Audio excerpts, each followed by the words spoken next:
कब आपके साथ साइबर फ्रॉड हो जाएगा आपको पता ही नहीं चलेगा। मैंने एक वीडियो बनाई हुई है कि साइबर फ्रॉड अगर आपके साथ हो गया है तो पैसा कैसे वापस आएगा। डिटेल में मैंने बताया है कि आपको क्या करना है। उसके बावजूद भी जब हम कमेंट्स पढ़ते हैं ना, उसके नीचे इतना बुरा हाल है कि बीच में मैंने कमेंट्स को ऑफ कर दिया था कि ना तो मैं उनको देख पा रहा था कि कैसे कैसे फ्रॉड हो रहा है, लोगों का कैसे कैसे पैसा जा रहा है, और ना मैं उनको रिप्लाई कर पा रहा था। इसको मैंने और आगे एनालाइज किया कि एक्चुअल में ये साइबर फ्रॉड हो क्यों जाता है। ऐसा क्या कर जाते हैं लोग जो हम पैसा अपनी मर्जी से दे देते हैं कई बार। इसके पीछे के मुझे 3 कारण मुख्य रूप से मिले। सबसे पहला कारण है ग्रीड, लालच। दूसरा कारण है डर, फियर। और तीसरा कारण है अनअवेयरनेस। अवेयर नहीं है लोग प्रॉपर तरीके से, सिस्टम कैसे काम करता है, क्या क्या लोग सोचते हैं, कैसे कैसे करते हैं, क्या क्या हमसे गलतियां हो सकती हैं, अवेयर नहीं है। पहले क्या मैं बताऊं आपको कि नेशनल और इंटरनेशनल लेवल पर बहुत सारे लोगों ने सिस्टमैटिक वे में अपने इंस्टीट्यूट्स खोले हुए हैं जो लोगों को साइबर फ्रॉड करने की ट्रेनिंग देते हैं। और उन इंस्टीट्यूट्स में ह्यूमन बिहेवियर पर रिसर्च की जाती है, और उस ह्यूमन बिहेवियर को पढ़ने के बाद और ये लोग पता लगा लेते हैं कि पर्टिकुलर फीचर में या पर्टिकुलर कैरेक्टर में जाकर कोई पर्सन फंस जाता है और वो आपको पैसे दे देता है। फॉर एग्जाम्पल, ग्रीड का मैं एक आपको एग्जाम्पल देता हूं। मेरी उस वीडियो पे जितने भी मैसेजेस हैं, कमेंट्स हैं, उनमें से 60% कमेंट्स लोग ये कहते हैं कि हमारे साथ टेलीग्राम टास्क फ्रॉड हुआ है। फ्रॉड्स के नाम हैं टेलीग्राम टास्क फ्रॉड। क्या होता है उसमें?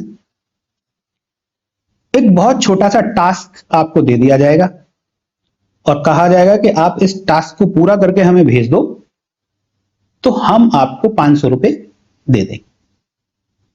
सोचता है सामने वाला ये तो छोटा सा काम है, उसने किया, वापस भेजा, उन्होंने 500 रुपए आपके अकाउंट में ट्रांसफर कर दी। अब अगली बार कहता है कि आपको थोड़ा टास्क हम बढ़ा देंगे, इसको जब आप करोगे तो अब आपको 2000 रुपए मिलेंगे। तो ठीक है जी, उन्होंने टास्क भेजा, ये भी पूरा किया, उसने आगे भेज दिया, उधर से 2000 रुपए भी आ गए।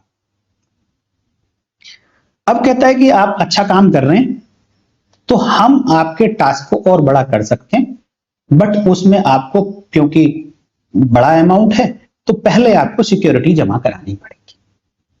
हम आपको टास्क भेजेंगे, आप उसे पूरा कर देंगे तो हम 50,000 रुपए का टास्क, अब आपकी लिमिट बन गई है, ये हम दे देंगे, बट 25,000 रुपए आपको सिक्योरिटी देनी पड़ेगी।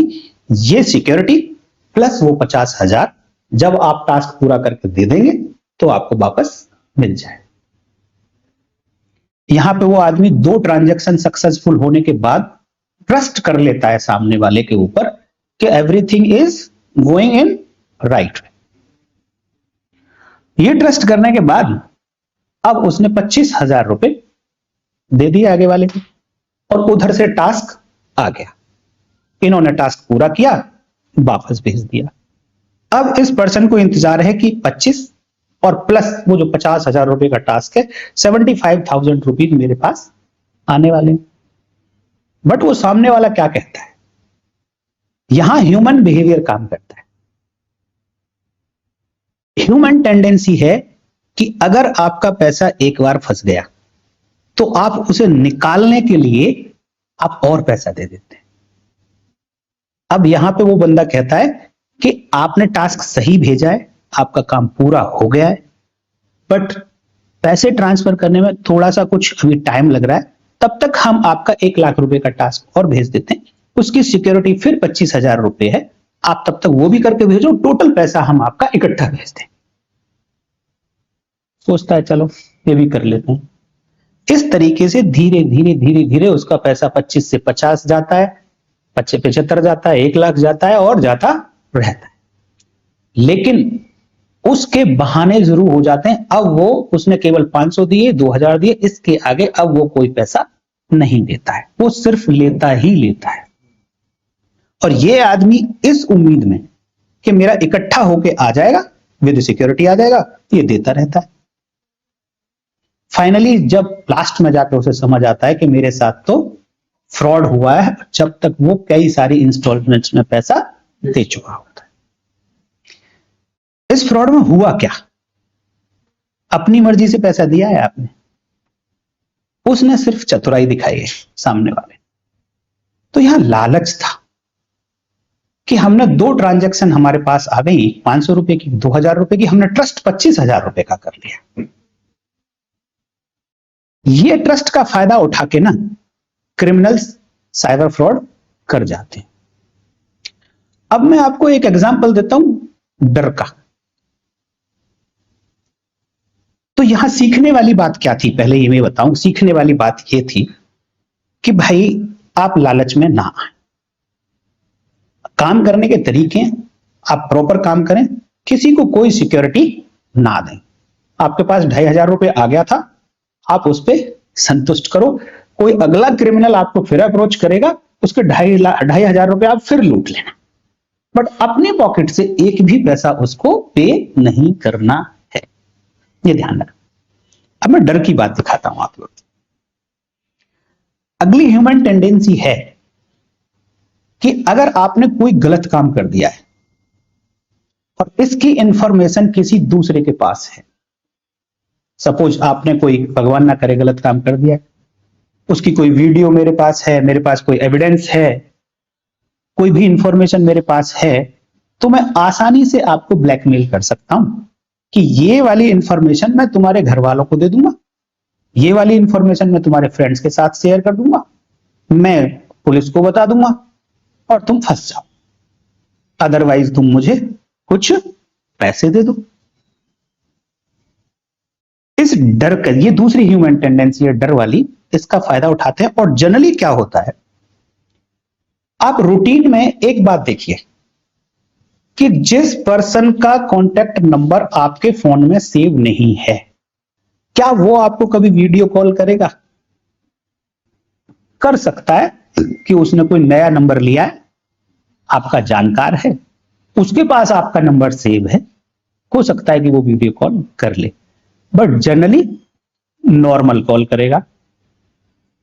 व्हाट्सएप कॉल करेगा तो वॉइस कॉल करेगा, वीडियो कॉल नहीं करेगा। लेकिन बहुत सारे इंसिडेंट्स में ऐसा होता है, अननोन नंबर से वीडियो कॉल आती है। और आज मैं ये दावे के साथ लिख के देता हूं कि अगर अननोन नंबर से वीडियो कॉल आपके पास आ रही है ना, तो it is a fraud, starting है वो। और जिसने उठा ली, 95% चांसेस हैं कि वो इस फ्रॉड में फंसेगा ही फंसेगा।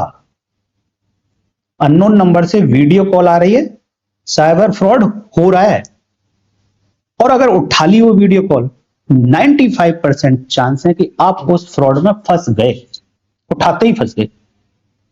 होता क्या है, जब आप वीडियो कॉल कोई हो रही होती है तो आप फोन देखेंगे तो एक स्क्रीन आपकी होती है, एक इनसेट होता है जिसमें सामने वाले की फोटो आ रही होती है। वो उसकी मर्जी है कि कौन सी फोटो को बड़ा रखना चाहता है, किसको वो छोटा रखना चाहता है। क्या करते हैं ये लोग कि एक तरफ तो आपका फोटो है, दूसरी तरफ वो एक पॉर्न वीडियो लगा देते हैं उसमें। जैसे ही आपने उठाया तो कुछ भी न्यूड कंटेंट, फोन वीडियो, या खुद ही उधर सामने कोई फीमेल होती है, वो अपने इस तरीके से खड़ी होती है कि इस तरीके का जेस्चर होता है कि वो हमारे समाज में गलत इंपैक्ट देगा। अगर इस तरीके की वीडियो, इस तरीके की फीमेल के साथ इंसेट में आपका फोटो है, और उसको क्या करते हैं ये लोग, स्क्रीन रिकॉर्डर लगाकर रिकॉर्ड कर लेते हैं, उसकी एक वीडियो बना लेते हैं। बात करेंगे आपके, कई बार मीठी मीठी बातें भी करने लगते हैं। तो ये भी एक अगली ह्यूमन टेंडेंसी है कि अगर आदमी अकेले में है और उससे फीमेल सामने फोन कैसा ही आया, उससे मीठी मीठी बातें करनी, तो बात करनी शुरू कर देता है। वो बातें भी कई बार ऑडियो भी साथ में रिकॉर्ड कर लेते हैं।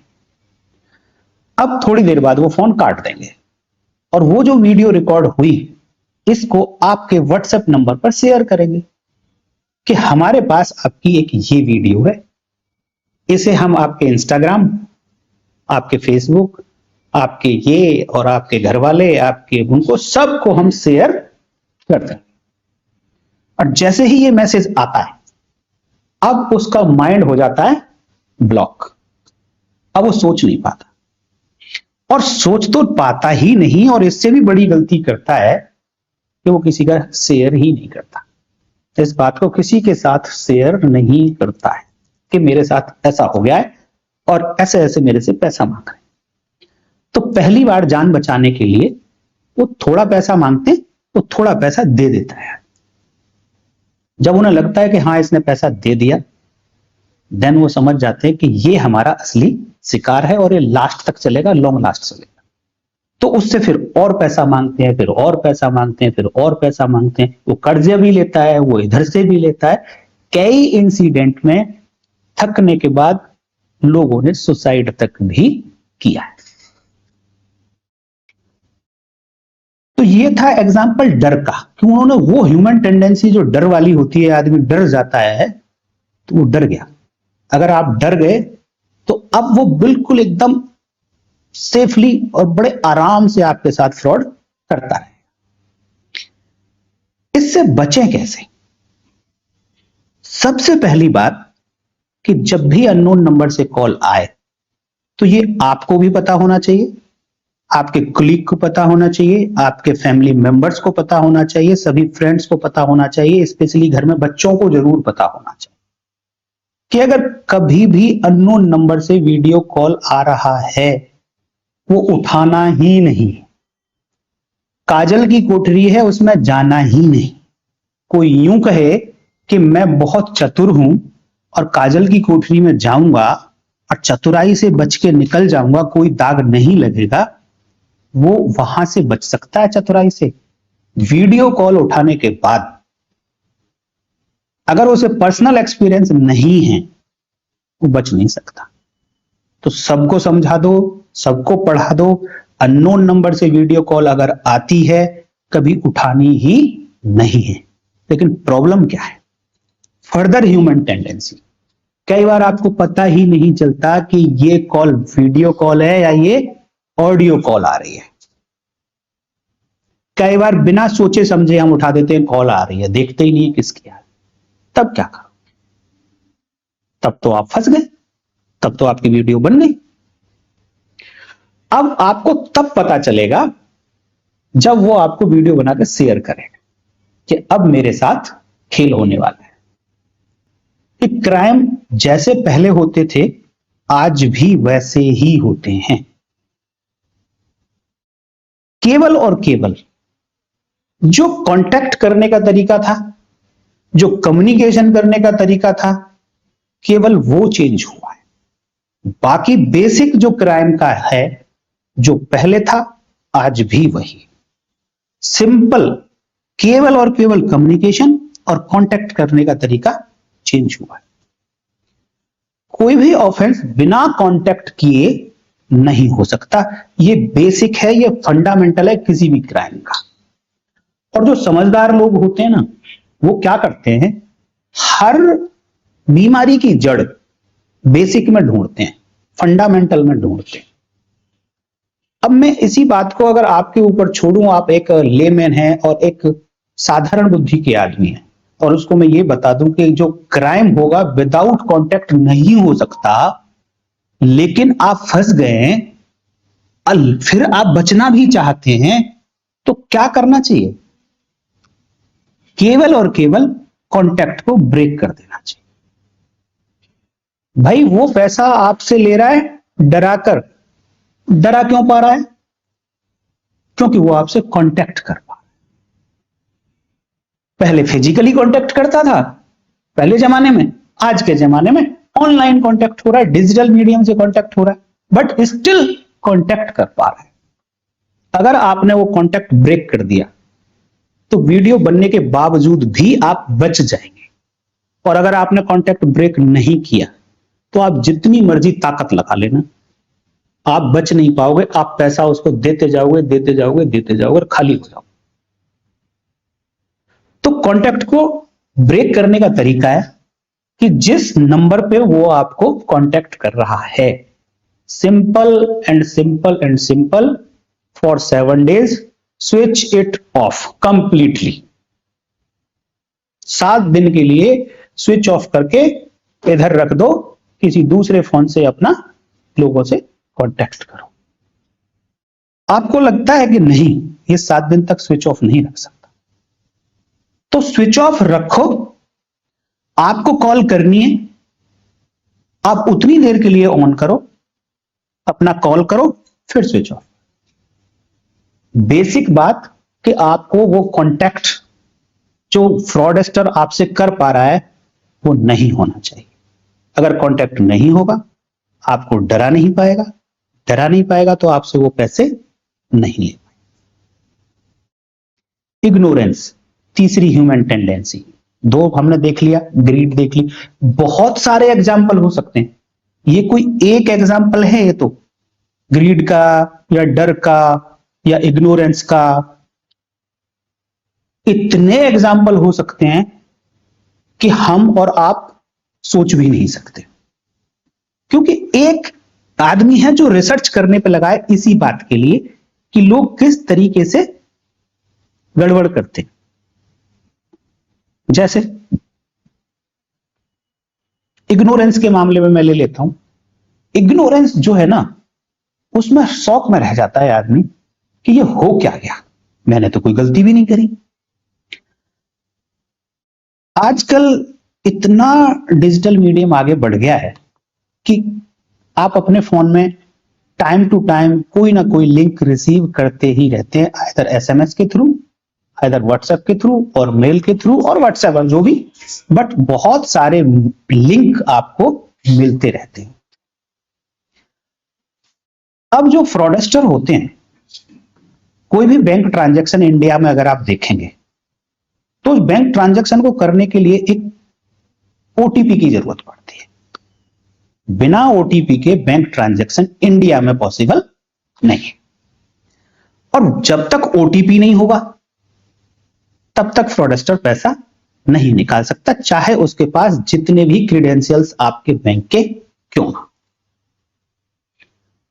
तो उनकी रिसर्च किस बात पे चलेगी? अब उनकी रिसर्च चलती है कि मैं ओटीपी कैसे लूं। तो ओटीपी आता है फोन में, और ओटीपी आता है नॉर्मल मैसेज के थ्रू हमेशा। तो उसको आपके नॉर्मल मैसेज का एक्सेस चाहिए। तो सॉफ्टवेयर्स बनाए हुए लोगों ने कि आपको कहीं ना कहीं से वो लिंक भेजेंगे, आप उस लिंक पे क्लिक करेंगे, उनका सॉफ्टवेयर इंस्टॉल हो जाएगा, और उस सॉफ्टवेयर का काम होता है कि अब इस फोन में जितने भी एसएमएस आएंगे वो ऑटो फॉरवर्ड हो जाएंगे उनके नंबर पे जहां वो चाहते हैं। ऑटो फॉरवर्ड मींस आपको पता भी नहीं चलेगा कि आपने किसी को फॉरवर्ड किया है नहीं किया है, आपने बताया है नहीं बताया, स्टिल आपके मैसेजेस जो नॉर्मल मैसेजेस आ रहे हैं वो सब फॉरवर्ड हो रहे हैं ऑटो। अब कहीं ना कहीं से आपके क्रेडेंशियल्स उसको बैंक में मिल गए, उसने ट्रांजैक्शन रेज करी, ओटीपी आपके नंबर पे आ गया। क्योंकि उसने सॉफ्टवेयर डाला हुआ है, ओटीपी ऑलरेडी उसके नंबर पे फॉरवर्ड हो चुका है, इसलिए ओटीपी को एक्सेस कर सका और डाला बैंक की साइट में जाके उसने अपना ट्रांजैक्शन कर दिया। तो आपको तो सिर्फ अगला मैसेज आता है कि पैसा इतना कट गया, ये कट गया, ये कट गया और ये कट गया।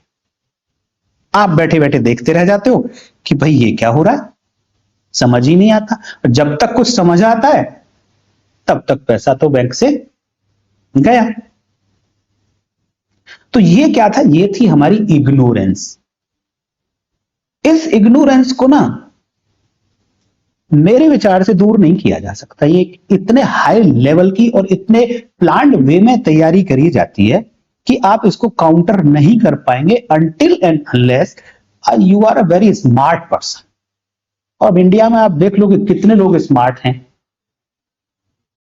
अब इस समस्या का सॉल्यूशन क्या कर सकते हैं कि ओटीपी ना पहुंचे, इसका सॉल्यूशन क्या है? एक तो आप थोड़े स्मार्ट बन जाएं, एक तो ये सॉल्यूशन है। दूसरा सॉल्यूशन जो मुझे समझ आया है, मैं उसको ज्यादा सेफ मानूंगा और हमें थोड़ा सा अपने आप को बदलना चाहिए। एक ऐसा फोन जो कीपैड वाला होता है और उसमें भी इंटरनेट ना चल सके, केवल सिम, इनकमिंग, आउटगोइंग कॉल्स और एसएमएस, चार बात के अलावा उसमें कोई सुविधा नहीं होनी चाहिए। इस फोन में आप वो नंबर डाल के रखें जिस नंबर पर आपके बैंक से ओटीपी आएगा। अपना उठा लो, पॉकेट में डाल के रखो। इतनी सारी चीजें कैरी करते हो तो एक हैबिट और बना लो कि ये कीपैड वाला फोन आप अपना अलग से रखें और उसे आप कैरी करें। अब जब आपको ट्रांजैक्शन करनी है तो आप अपने स्मार्टफोन से ट्रांजैक्शन करें, लेकिन ओटीपी जाएगा आपका उस फोन में, क्योंकि उसमें इंटरनेट सर्विस नहीं है। तो एसएमएस को एक्सेस करने के लिए इंटरनेट सर्विस, दूर से एक्सेस करने के लिए इंटरनेट सर्विस कंपल्सरीली रिक्वायर, जो उस फोन में तो है नहीं। इसलिए कोई दूर से बैठकर तो इस फोन का ओटीपी नहीं ले सकता। Now you are in safe zone. तो ये हमें एक हैबिट बना लेनी चाहिए कि जो नंबर हमारा बैंक में है जिस पे ओटीपी आएगा उसको मैं इसमें रखूंगा। बाकी व्हाट्सएप इसी नंबर का मैं अपने स्मार्टफोन में चला लूंगा, दूसरी सर्विसेज में स्मार्टफोन में लूंगा, सारे काम स्मार्टफोन से करूंगा, बट ओटीपी में यहां पर रिसीव करूंगा। तो ये एक मुझे बड़ा सेफ और सही तरीका लगता है कि जो आप इन सब चीजों से बच सकते हैं। ये तो मैंने दो चार गिने चुने एग्जाम्पल दिए। आप देखो कि ट्रेंड ना चेंज होता जा रहा है। एक तरीके से फ्रॉड होता है और काफी दिन तक चलता है। अब लोग समझ जाते हैं तो फ्रॉडस्टर ट्रेंड चेंज कर देते हैं, फिर समझ जाते हैं फिर ट्रेंड चेंज करते हैं। लेकिन उन सबके बैकग्राउंड में ये जो बेसिक ह्यूमन टेंडेंसीज है ना, greed, fear, ignorance, unawareness, basic यही है सबका। इसी के ऊपर वो काम करते हैं। ह्यूमन टेंडेंसी को चेक करते हैं कि आदमी किस तरीके से पैसे दे देता है। एक और एग्जांपल देता हूं। आपके पास एक अननोन नंबर से कॉल आएगा। जनरली आप देखें कि जब हम फ्रेंड सर्कल में बात करते हैं और किसी से हमने मान लो 1 महीने से 2 महीने से बात नहीं करी है, तो उसको कई बार कॉल करते हैं और कहते हैं हाँ जी पहचाना। तो अगेन ह्यूमन टेंडेंसी, सामने वाला आदमी अपना माइंड अप्लाई करना शुरू कर देता है उसकी आवाज को सुनने के लिए कि देखूं कौन है। अब वो माइंड अप्लाई करने लगता है।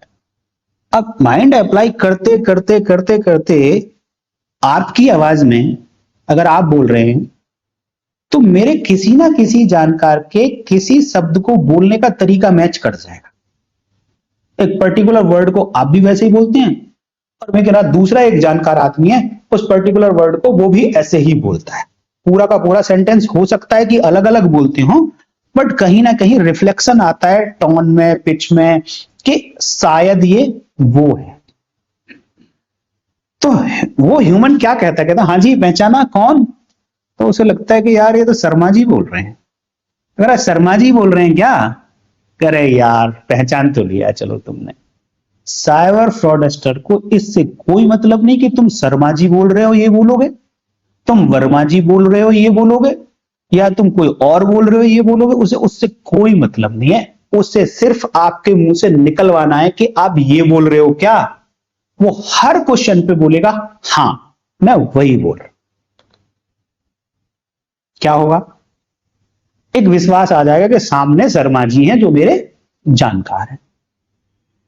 दो चार बातें इधर उधर की करेगा और फिर कहेगा सर कहीं फंस गया हूं इमरजेंसी में और मेरे अकाउंट से ना ट्रांसफर नहीं हो रहा है, मुझे 10,000 रुपए की जरूरत पड़ रही है अर्जेंट में, और मैं आपको ना घर जाके दे दूंगा, लौट के दे दूंगा, मिल के दे दूंगा, ऐसे दे दूंगा, ऐसे दे दूंगा, प्लीज थोड़ा सा 10,000 रुपए मुझे आप ट्रांसफर कर।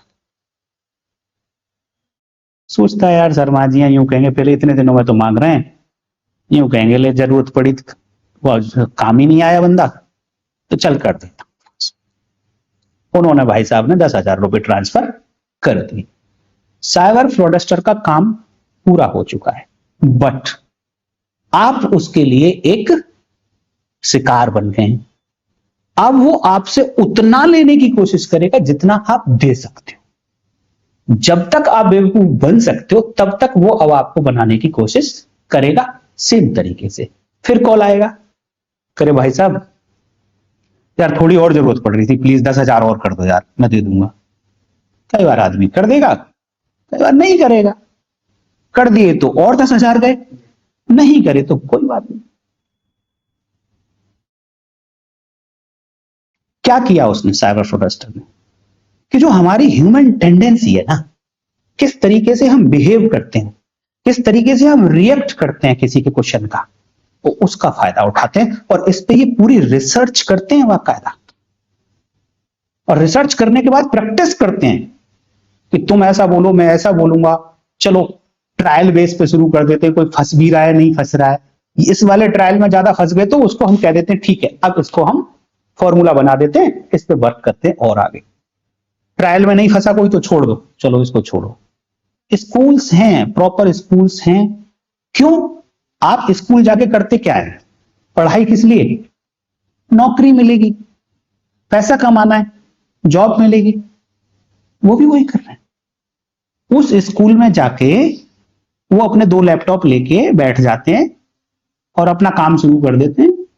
जॉब मिल गई उनको, पैसा मिल रहा है उनको, तो पढ़ाई क्यों नहीं करेंगे स्कूल की? वो पढ़ाई वही पढ़ाई कर रहे हैं। और एक एग्जांपल देता हूं, डर का एग्जांपल। लेकिन एक जितने भी एग्जांपल दे रहा हूं ना, इन सब में ना ऑब्जर्व करते जाना, तुम एक चीज निकल के आएगी बाद में जो मैं बताऊंगा, और वो निचोड़ है।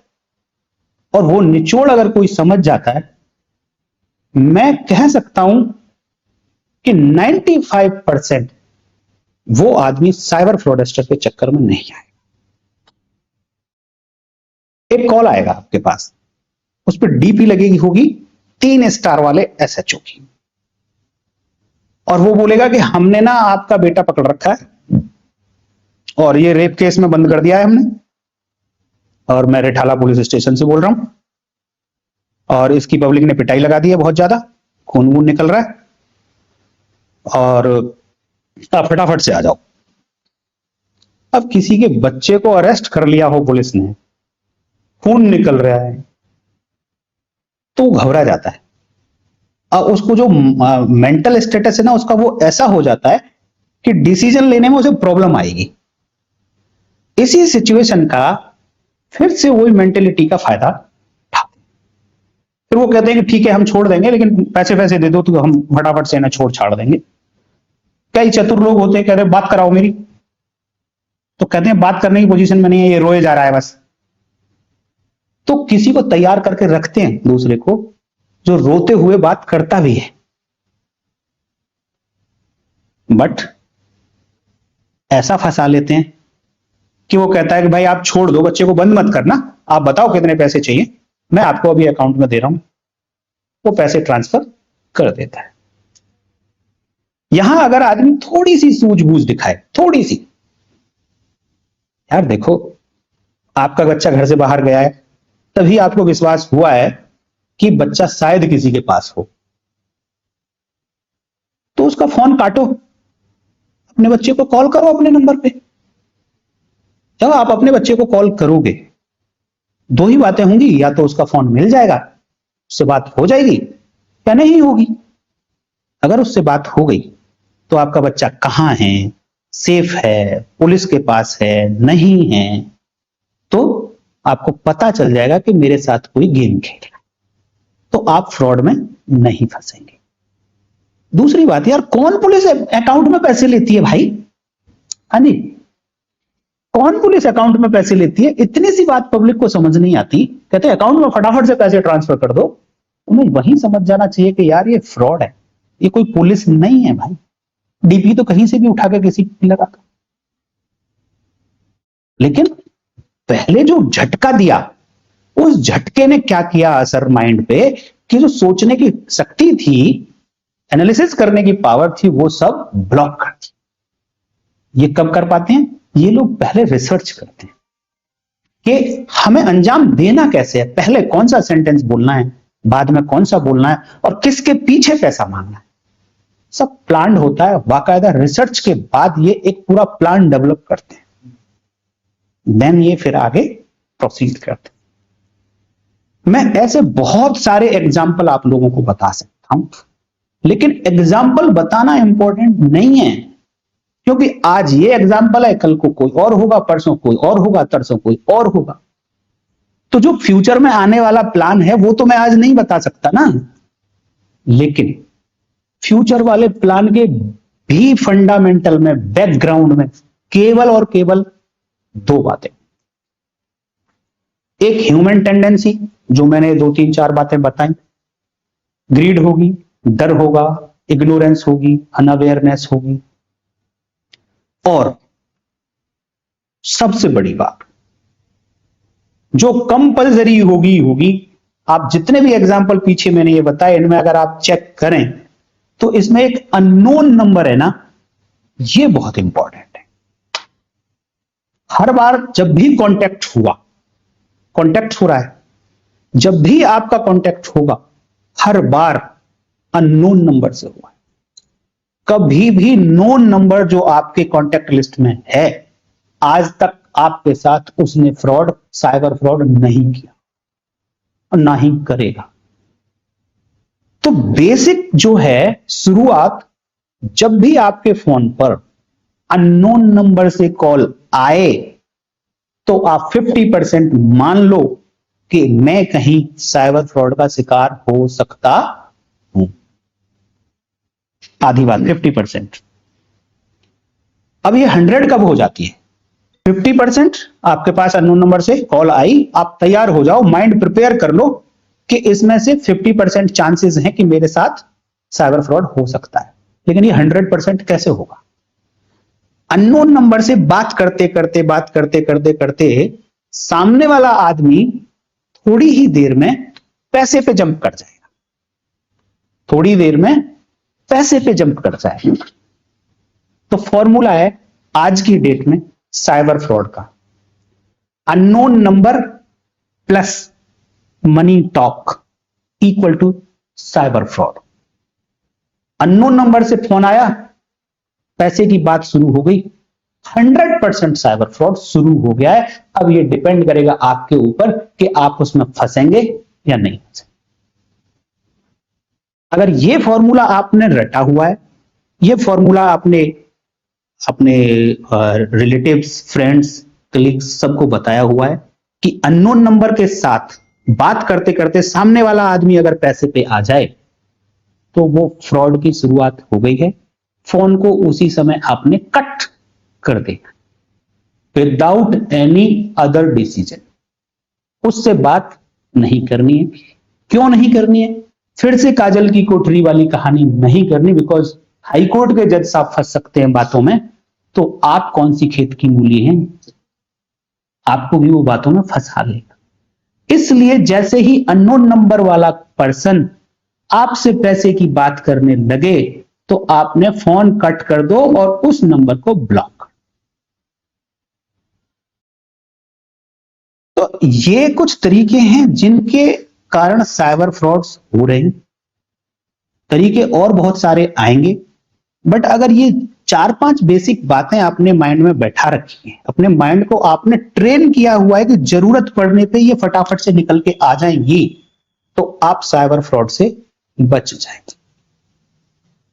लेकिन यहां समस्या ये आती है कि हमने सुन तो लिया बट हम किसी को सुनाते नहीं, शेयर नहीं करते। और इससे भी बड़ी समस्या जो मुझे दिख रही है ना फ्यूचर में, अगर कोई डिस्ट्रक्टिव माइंड का आदमी बैठ गया तो इतनी बड़ी प्रॉब्लम नेशनल लेवल पे कर सकता है, इतनी बड़ी इकोनॉमी प्रॉब्लम इंटरनेशनल लेवल पे खड़ी कर सकता है कि मैं उसे बताने में भी मुझे डर लगता है कि अगर मैं शेयर करूं तो ये बात कहीं वो डिस्ट्रक्टिव पर्सन तक ना पहुंचे। क्या होता है, ये तो बातें अभी मैंने करी कि फ्रॉड कैसे होता है, क्यों हो जाता है, कैसे बचेंगे। लेकिन अब क्वेश्चन आता है कि फ्रॉड तो हो गया, तो अब क्या करते हैं लोग। हमारा नेशनल क्राइम रिपोर्ट पोर्टल है और उसका नंबर है 1930। सबको पता होना चाहिए कि अगर किसी के साथ साइबर फ्रॉड हो गया है तो उसे तुरंत 1930 पर कॉल करके इस ट्रांजैक्शन को रिपोर्ट करें। ब्रीफ में बता दूं कि प्रोसेस क्या है इसका, ये कैसे वर्क करता है। 1930 state wise district wise station हैं। जैसे ही वो ट्रांजैक्शन रिपोर्ट होगी 1930 पे, तो ये पोर्टल बैंक को मैसेज कर देता है। बैंक के पास मैसेज जाता है, उस बैंक के पास मैसेज जाता है जिस बैंक में फ्रॉड का पैसा गया होता है। उस बैंक के पास जैसे ही मैसेज जाता है तो बैंक क्या करता है, उस अकाउंट को फ्रीज कर देता है। तो चांसेस होते हैं कि वो जो पैसा फ्रॉड होके इस बैंक अकाउंट में गया वो वहां फ्रीज हो जाएगा, सेव हो जाएगा और ड्यू कोर्स में आपको फिर वापस मिल जाएगा। फिर से हमारी एक और इग्नोरेंस कि हमें तो पता ही 4 दिन बाद चलता है कि हमारे साथ फ्रॉड हुआ था। तो इस 4 दिन के अंदर जितनी ट्रांजैक्शंस हो गई उनको तो वो फ्रॉडस्टर निकाल के चला जाता है। 1930 पे तो हमने तब तक कॉल ही नहीं किया, हम तो लास्ट वाली ट्रांजैक्शन को समझ के कर पाएंगे। तो इसमें भी इस पोर्टल को थोड़ा स्मार्ट बनाने की कोशिश करी गई है कि अगर पैसा एक अकाउंट में गया और यहां से अलग अलग 2, 3, 4 अकाउंट्स में ट्रांसफर कर दिया गया, तो यह सिस्टम कोशिश करता है कि नेक्स्ट लेयर के जो बैंक अकाउंट्स हैं उनको भी फ्रीज कर दे, जिससे कि एटलीस्ट पैसा तो रुके। और इस ट्रांजैक्शन में जो फोन नंबर्स यूज हुए हैं, कोई और इंफॉर्मेशन है, तो उनको लगा देता है अलर्ट पे कि ये नंबर अगर कहीं आगे यूज होंगे तो उन पे वॉच रखी जाए। जहां जहां जिस जिस बैंक अकाउंट में यूज हुए तो उनको भी इंफॉर्मेशन चली जाती है, बैंक कुछ ना कुछ एक्शन उस पर लेते। यहां हुआ क्या है, यहां हुआ ये कि जिस बैंक अकाउंट में फ्रॉड करने के बाद पैसा लिया गया वो बैंक अकाउंट फ्रीज हो गया केवल और केवल 1930 पर कॉल करने से। अब इसके मैं कंसीक्वेंसेस आपको थोड़ा सा बताने की कोशिश करता हूं कि इसके बाद में क्या हो रहा है। हमारा सिस्टम इस लेवल तक डेवलप नहीं हुआ अभी भी। ये सिस्टम ठीक है, 1930 का जितना काम था उसने अपना प्रॉपर काम किया है, बट इसके आगे का जो काम है कि अगर किसी का पैसा फ्रीज हो गया है किसी बैंक अकाउंट में, अब वो उसको मिलना तो चाहिए, वापस मिलना चाहिए, लेकिन कोई सिस्टम नहीं है, कोई प्रोसेस नहीं है कि ये पैसा कैसे वापस आएगा। लीगल वे देखें तो पहले एफआईआर होगी, एफआईआर होने के बाद कोर्ट में एप्लीकेशन लगेगी, कोर्ट पुलिस से जवाब मांगेगी, देन डिसाइड करेगी कि ये पैसा इसका है या नहीं है। कोर्ट को लगा कि ये पैसा इसका है तो वो ऑर्डर कर देगी, पुलिस को करती है, कभी कभी जिस बैंक के पास पैसा फ्रीज हुआ है कभी उसको करती है और कहती है कि इसका इतना पैसा रिलीज कर दिया जाए। लेकिन उसके बावजूद भी बैंक ये कहता है कि जी हमारे तो इस अकाउंट पर यहां से भी फ्रीज है, यहां से भी फ्रीज है, यहां से भी फ्रीज है। मैं बाकी फ्रीज के लिए क्या जवाब दूंगा? एक कोर्ट से तो आप ऑर्डर दे दिया, आपने, बाकी कोर्ट्स के लिए मैं क्या जवाब दूंगा? वो पैसा रिलीज नहीं हो पाता है। उससे भी बड़ी प्रॉब्लम कि किसी का गया है 10,000 रुपए, अब उसे कोर्ट में एप्लीकेशन लगानी है, डायरेक्ट एप्लीकेशन लगा नहीं पाता, कुछ जगह एंटरटेन भी नहीं करते लोग, उसे करना पड़ेगा हायर एडवोकेट। एडवोकेट की अपनी कोई नौकरी नहीं है, अगर आपके लिए काम करेगा तो आपसे वो फी चार्ज करेगा। पहले ही 10,000 रुपए जा चुका है, अभी 1,000, 2,000, 2,500 जैसे भी वो वकील साहब हैं उनके आधार पर उनकी फीस देनी है, उसमें भी टाइम लगेगा, कितना लगेगा कोई डिसाइडेड नहीं है। उसके बावजूद भी ऑर्डर होगा नहीं होगा डिसाइडेड नहीं है। ऑर्डर हो भी गया तो बैंक पैसे को रिलीज करेगा या नहीं करेगा वो भी डिसाइडेड। तो इस चक्कर में क्या होता है कि वो जो विक्टिम है ना, वो कोर्ट तक अप्रोच ही नहीं करता। वो कहता है कि मेरे 10,000 रुपए गए गए और मैं 2, 4, 5,000 रुपए क्यों खर्च कर। इस सिचुएशन को थोड़ा ब्रॉड लेवल पे अगर आप देखें, इससे भी पहले एक बात मैं आपको बताऊं कि जो मैंने टेलीग्राम टास्क बताया था ना आपको, सबसे पहला एग्जांपल, उसमें 200, 500 रुपए आए थे सबसे पहले, फिर उसके बाद में 2,000 आए थे। वो दिए किसने थे? वो 500 रुपए और वो 2,000 रुपए किसके अकाउंट से आए थे? चीटर ने, फ्रॉडस्टर ने एक किसी और पर्सन को चीट किया था, उससे कहा था कि तुम 200 रुपए इस अकाउंट, तो तुम 500 रुपए इस अकाउंट में ट्रांसफर कर दो। तो फ्रॉडस्टर जो बीच में बैठा है उसने एक आदमी को चीट करके 500 रुपए इसके अकाउंट में डलवाए थे जो जेन्युइन आदमी था। जेन्युइन आदमी को चीट किया, जेन्युइन आदमी के अकाउंट में पैसा डलवा दिया 500 रुपए ट्रस्ट जमाने के लिए। अगला 2,000 रुपए कहां से आया था? एक तीसरे आदमी को चीट किया था और उसको कहा था कि तू 2,000 रुपए इस अकाउंट में डाल दे। उसने तो इस होप में कि मुझे कुछ मिलेगा 2,000 रुपए इधर ट्रांसफर किए, और क्योंकि इसने टास्क पूरा किया था इसलिए सोच रहा है कि मेरी ट्रांजैक्शन कंप्लीट हो गई। लेकिन इस आदमी को जिसने 2,000 ट्रांसफर किए, इस आदमी को जिसने 500 रुपए ट्रांसफर किए, 2 दिन बाद पता चल गया कि मेरे साथ तो फ्रॉड हुआ था। क्या करेंगे ये दोनों लोग? क्या करेंगे? 1930 पर कॉल करेंगे और उस कॉल में ट्रांजैक्शन नंबर क्या देंगे कि ये पैसा गया कहां है। जिसको 500 रुपए और 2,000 रुपए पहले मिले उसकी बैंक डिटेल्स इन दोनों ने रिपोर्ट कर दी 1930 पर। क्या होगा? इन दोनों की कंप्लेंट्स पे, जो एक गुजरात में बैठा होगा, एक हो सकता है महाराष्ट्र में बैठा होगा, और जिसके अकाउंट में आए थे वो 2,500 रुपए 2 ट्रांजैक्शन में, हो सकता है वो दिल्ली में बैठा होगा। गुजरात पुलिस ने, महाराष्ट्र पुलिस ने इस आदमी के अकाउंट के दिल्ली में जो बैठा है उसमें 2 फ्रीज लगवा दी, और वो तो सिस्टम ने लगाए क्योंकि ट्रांजैक्शन जहां जाएगी फ्रीज तो वहां लगेगा। इसको नहीं पता था कि भाई ये 500 रुपए चीट करके मुझे दिलवा रहा है, ये 2,000 रुपए मुझे चीट करके दिलवा रहा है। ये दोनों लोग बाद में कंप्लेंट करेंगे और कंप्लेंट करेंगे तो मेरा अकाउंट फ्रीज हो जाए। अब इस आदमी का, दिल्ली में बैठे आदमी का अकाउंट फ्रीज 2 जगह से। पहले ही 1 लाख रुपए, 50,000 रुपए ऑलरेडी वो चीटिंग करा चुका है। इंसिडेंट अगर ध्यान होगा तो ये एडिशनल है कि उसका अकाउंट भी फ्रीज हो गया। ये एडिशनल प्रॉब्लम आई है उसको। अब इस सिनेरियो को ना आप ऐसे सोचो कि सपोज चाइना है, सपोज पाकिस्तान है।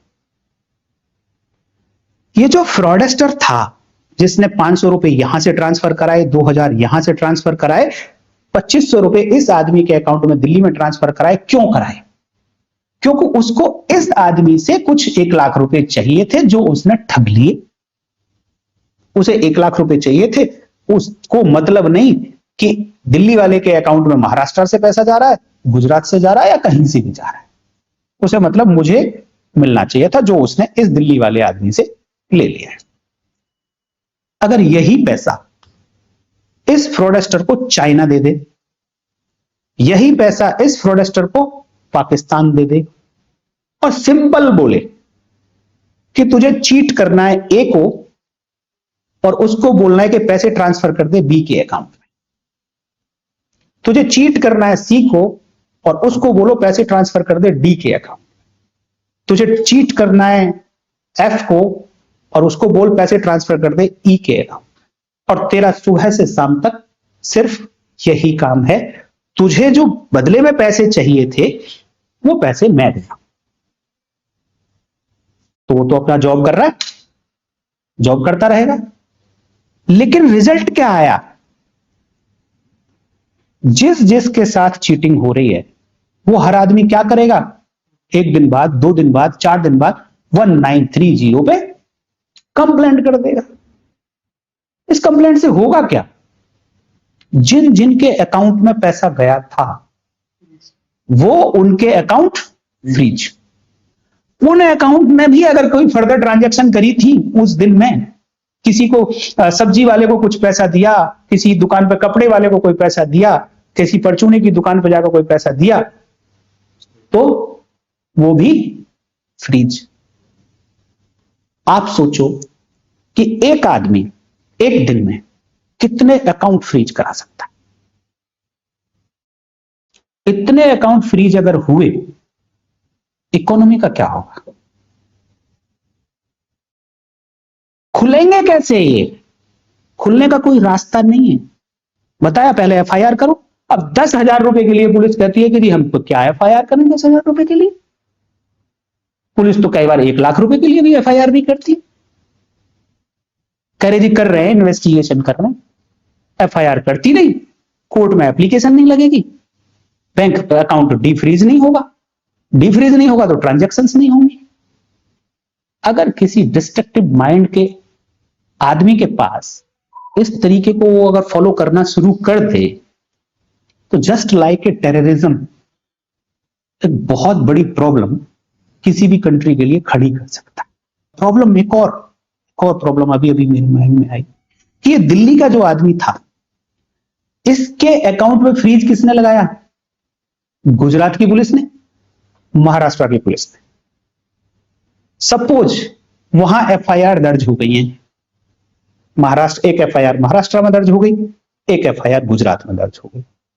अब इस आदमी को इन्वेस्टिगेशन के लिए बुलाया जाएगा, जिसकी कोई गलती ही नहीं है, सिर्फ इग्नोरेंस थी, लालच था, उसमें 2,500 रुपए ले लिए थे, उसके बदले ऑलरेडी 1 लाख रुपए लुटा चुका है।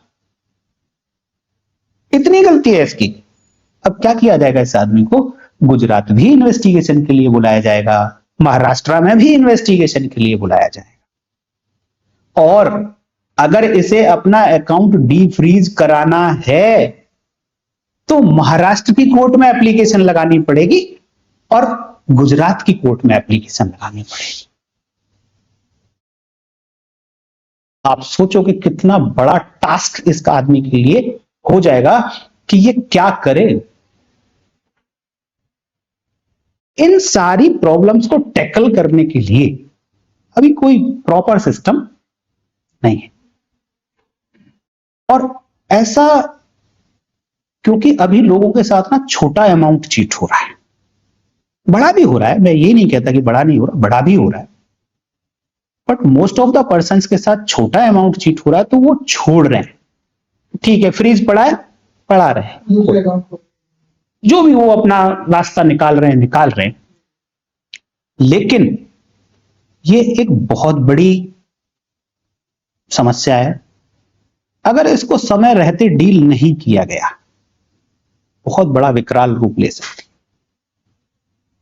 तो मैं रिक्वेस्ट करूंगा एजेंसीज से कि एटलीस्ट एक काम जरूर किया जाए कि जैसे ही 1930 पर रिपोर्टिंग होती है, एक एक्नॉलेजमेंट नंबर मिलता है विक्टिम को जिसने मैटर रिपोर्ट किया, उस एक्नॉलेजमेंट नंबर को एज ए एफआईआर ट्रीट करना चाहिए because this is the first information report relating to a commission of a cognizable offense to a police, और यही क्राइटेरिया है किसी भी एफआईआर। तो वो जो एक्नॉलेजमेंट नंबर आया वो एक as an FIR number treat होनी चाहिए, और उसी के आधार पर कोर्ट में एप्लीकेशन लग जाए विदाउट वेटिंग की फॉर्मल एफआईआर रजिस्टर होनी चाहिए इसमें।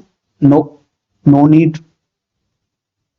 उसी के आधार पर कोर्ट पुलिस से रिपोर्ट मांगे और ऑर्डर करे, और जिस कोर्ट में पहली बार एप्लीकेशन लग जाए उसी कोर्ट को उस अकाउंट को डील करने की सारी पावर्स होनी चाहिए, चाहे उसके ऊपर 2 फ्रीज लगे, चाहे उस पर 4 लगे, चाहे उस पर 5। देखो, कोई भी कानून जब बनाया जाता है तो उसकी यूटिलिटी होनी चाहिए। अगर कोई कानून आपने बना दिया उसकी यूटिलिटी नहीं है, वो कानून ही नहीं है भाई, वो किसी काम का नहीं। हमने सिस्टम तैयार कर दिया, बट वो सिस्टम जो ऑब्जेक्टिव्स हैं हमारे अचीव करने के लिए उसको सॉल्व नहीं कर पा रहा है, तो सिस्टम किसी काम का नहीं है, वो बेकार है। बड़े ही ज्ञानी पुरुष ज्यूरिस्ट हुए हैं जेरेमी बेंथम। उनका यह कहना है कि जितने भी कानून बनाए जाएं उनको इस तरीके से बनाया जाए कि कम्युनिटी के लिए उनका बेस्ट यूज हो सके। अगर 2-4 शब्द इधर उधर लिखने में कमी रह भी गई तब भी कोर्ट्स उनको ऐसे पढ़ें कि उसका बेस्ट यूज किया जा सके, कम्युनिटी के हित में हो। और ये जितने भी मैंने एग्जांपल दिए फ्रीज के रिगार्डिंग, और उसको कैसे डीफ्रीज कराए, कितने डीफ्रीज हो रहे हैं, इन सबको अगर आप देखेंगे तो कोई भी कानून आज की डेट में ऐसा नहीं है जो कम्युनिटी को बेस्ट सर्विस दे रहा। कोई यूटिलिटी नहीं है। हाँ, 1930 अपना जितना काम कर सकता है वो कंप्लीट कर रहा है, बट उसके आगे का जो प्रोसेस है, रूल्स एंड रेगुलेशंस कि अब इन अकाउंट्स को कैसे डील करें, तो वो कहीं ना कहीं आरबीआई को आगे आना चाहिए और कुछ ना कुछ रूल्स बनाने चाहिए, बैंक्स को इंस्ट्रक्शंस देनी चाहिए, और एक जॉइंट कन्वेंशन होनी चाहिए जिसमें आरबीआई हो, बैंक हो, गवर्नमेंट के एग्जीक्यूटिव्स हो, पुलिस हो, दूसरी एजेंसी, साइबर एक्सपर्ट्स, उन सबसे मिलने के बाद, डिस्कशन करने के बाद जितना जल्दी हो सके अच्छे रूल तैयार करें जिससे कि कम्युनिटी को एक अच्छी सर्विस मिल सके, और जो साइबर क्रिमिनल्स हैं उनके खिलाफ तो कुछ हो ही नहीं रहा है। जो मास्टरमाइंड्स हैं उनके खिलाफ तो कुछ हो ही नहीं रहा है। तो हमें कानून को बदलने की भी जरूरत है। कानून बदल के कुछ ऐसा बनाया जाए जिससे कि वो जो मास्टरमाइंड है ना, उसके माइंड में थोड़ा एक फियर पैदा हो, डर हो कि मेरी जितनी एग्जिस्टिंग प्रॉपर्टी है ये तो जाएगी ही जाएगी, और पता नहीं कितनी लायबिलिटी और आ जाएगी। 20-20 साल की एटलीस्ट सजा होनी चाहिए, तब जाके ये कुछ साइबर क्राइम पर लगाम लगेगी। उम्मीद करता हूं कि मैंने कोशिश करी है कि बेसिक्स आपको बता दूं, समस्याएं आपको बता दूं। कभी फिर मौका मिलेगा तो और मैं डिस्कशन करना चाहूंगा कि टॉपिक इतना वास्ट है इस पर जितनी भी आप बातें करेंगे कम पड़ जाएंगी। लेकिन इसमें जो सबसे मेन बात है वो है शेयरिंग ऑफ इंफॉर्मेशन। ये इंफॉर्मेशन आपने सुनी, समझी, आप शायद अपने लिए यूज भी कर लेंगे, बट आपकी ड्यूटी बनती है एज ए सिटीजन कि आप इसको दूसरों के साथ शेयर करें, दूसरों को अवेयर करें, जिससे कि उनकी कमाई गई मेहनत की कमाई ऐसे ही कोई लूट के ना ले जाए। तो आज के एपिसोड में इतना ही। नेक्स्ट एपिसोड में फिर मिलेंगे। अगर वीडियो आपको सचमुच में अच्छी लगी है तो लाइक तो बनता है, चैनल को सब्सक्राइब कर लें। इसी तरीके की वीडियो आपको फिर आगे भी मिलती रहेंगी। नेक्स्ट वीडियो तक के लिए नमस्कार, जय हिंद।